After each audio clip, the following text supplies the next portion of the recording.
27 जूनला international MSME day असतो. MSME म्हणजे micro small and medium enterprises, ज्याला मराठीत सूक्ष्म, लघु आणि मध्यम उद्योग म्हणतात. MSME सेक्टर भारताच्या अर्थव्यवस्थेचा कणाच म्हणायला हवं. या फर्म्स 60 ते 70% रोजगार प्रोव्हाइड करतात. राष्ट्रीय उत्पन्नात म्हणजेच GDPमध्ये यांचं कॉन्ट्रीब्युशन साधारण 30% इतकं आहे आणि टोटल एक्सपोर्ट्स किंवा निर्यातीत 40 ते 50% भाग आहे. जरी दरवर्षी MSME सेक्टरला सरकारकडून भरपूर मदत मिळत असली तरी पूर्णपणे या सेक्टरचं पोटेन्शियल आपण टॅप करू शकलो नाही आहोत. या उलट जर्मनीचा अनुभव. जर्मनीतल्या MSMEजने खूप प्रमाणात प्रगती केली आहे. तिथल्या छोट्या उद्योगांना मिटेल स्टँड म्हणतात. तर जर्मनीने असं काय वेगळं केलं?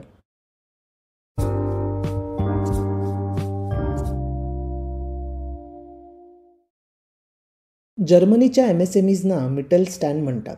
त्या फर्म्समुळे जर्मनीच्या 60 ते 70% लोकांना रोजगार मिळतो, अगदी भारतासारखंच. त्यांचा GDPमध्ये 50%पेक्षा जास्त सहभाग आहे, जो भारतात केवळ 30% पुरताच आहे. त्या फर्म्समधून जर्मनीतले 70% एक्सपोर्ट्स केले जातात. भारतात केवळ 40 ते 50% एक्सपोर्ट्स MSME सेक्टरवर अवलंबून आहेत.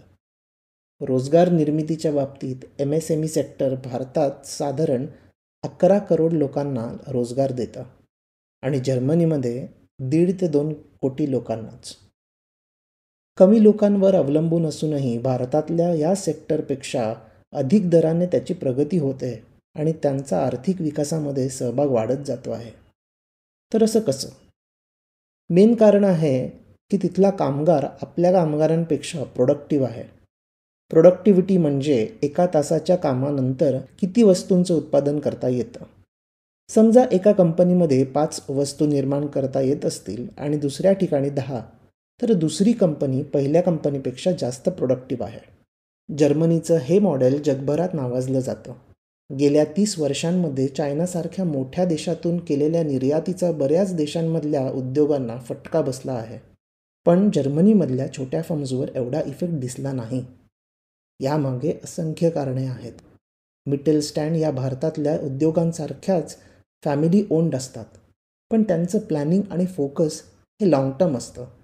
त्या कंपनीज बँक कर्ज आणि इक्विटी कॅपिटलवर अवलंबून आहेत आणि व्हेंचर कॅपिटल किंवा प्रायव्हेट इक्विटीवर नाही.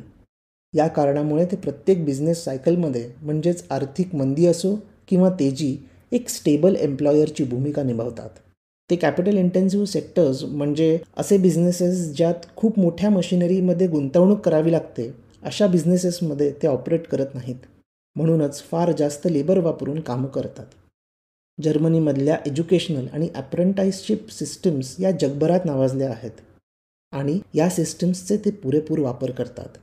टॅलेंटची कमतरता त्यांना कधीच भासत नाही, कारण दरवर्षी कॉलेजचे स्टुडंट्स अप्रेंटाईस किंवा ट्रेनी म्हणून जॉईन होतात. त्यापैकी 80%पेक्षा जास्त लोकांना ते परमनंट नोकरी देखील देतात. या कंपनीजमुळेच जर्मनीमधलं अनएम्प्लॉयमेंट रेट कायमच कमी राहिलेला आहे. या कंपनीज छोट्या शहरांमध्ये आणि गावांमध्ये आहेत, त्यामुळे संपूर्ण देशभरातल्या लोकांचा यात सहभाग असतो. ते रिसर्च अँड डेव्हलपमेंट R&Dमध्ये साधारणपणे मोठ्या कंपन्यांपेक्षा दुप्पट रेटने इन्व्हेस्ट करतात. त्यांचा बिझनेस मॉडेल निश म्हणजे एक ठराविक स्पेसिफिक गोष्टीवर फोकस्ड आहे. मोठ्या बिझनेसेससारखे ते लो कॉस्ट मॉडेलवर बिझनेस करत नाहीत. जर्मन गव्हर्नमेंट त्यांच्या बाबतीत खूप प्रोटेक्टिव्ह आहेत. त्यांना आर्थिक, टेक्निकल आणि एक्सपोर्टसाठी बऱ्याच प्रमाणात सपोर्ट मिळत राहतो. भारतातले उद्योग देखील फॅमिली ओन्ड असतात आणि ते देखील बँक लोन आणि इक्विटीने फायनान्स केलेले असतात. बऱ्याच गोष्टी आपल्या आणि त्यांच्या सिमिलर आहेत, पण आपल्याला त्या लेवलपर्यंत पोचण्याकरता खूप बदल करायला हवेत.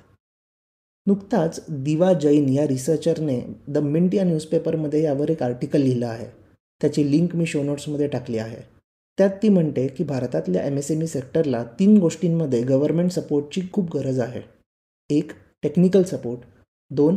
इंटरनॅशनल मार्केट्सचं एक्सपोजर आणि 3. Skill development. स्किल लेबरची नितांत गरज सध्या इंडस्ट्रीला आहे.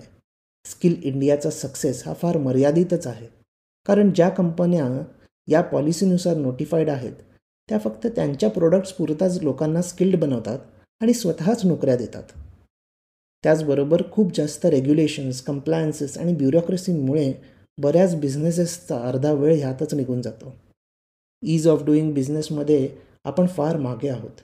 वर्ल्ड बँकेच्या रँकिंगनुसार ईज ऑफ डुईंग बिझनेसमध्ये आपण फार प्रगती केली आहे.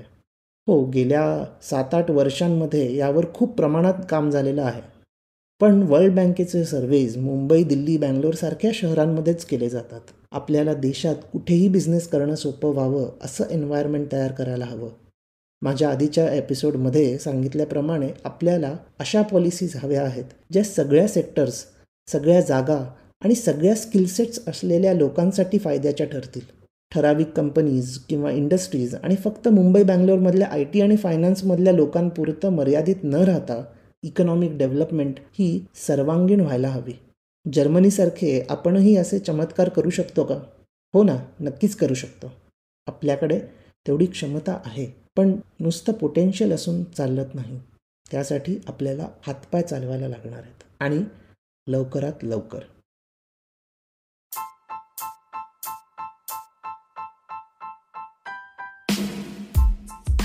तुम्ही हा एपिसोड स्पॉटिफाय, इकॉनगली वेबसाईट आणि लीडिंग पॉडकास्ट ॲप्सवर ऐकू शकता. मी दर सोमवार, बुधवार आणि शुक्रवार नवीन एपिसोड्स घेऊन येतो.